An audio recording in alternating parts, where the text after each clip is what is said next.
autre joueur et il faut éteindre la console pendant que l'on est dans le train ou dans la ville de l'autre joueur. Quand vous allez réallumer la console, vous n'aurez plus d'objets dans votre inventaire, plus d'argent et votre visage sera remplacé par ça.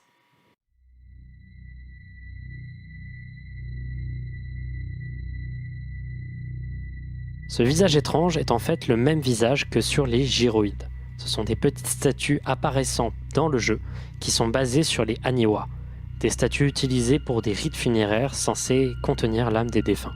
Mettre un truc aussi lié à la mort sur un visage, c'est clair, ça peut foutre les jetons. Mais est-ce que c'est un bug ou est-ce que c'est volontaire de la part de Nintendo? La raison pour laquelle ça arriverait est encore en débat. Certains pensent que c'est un easter egg qui essaierait de dissuader les joueurs de reset leur console sans sauvegarder, étant donné qu'il y a carrément un personnage dédié juste pour te gueuler dessus si tu le fais.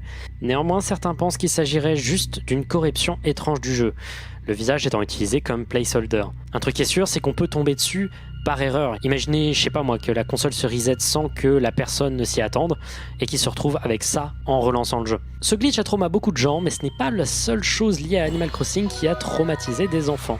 En effet, toute la saga contient des trucs étranges, des easter eggs assez flippants, mais particulièrement, il faut parler de Animal Crossing New Leaf. C'est l'opus sur 3DS qui vous permettait, notamment avec un système sur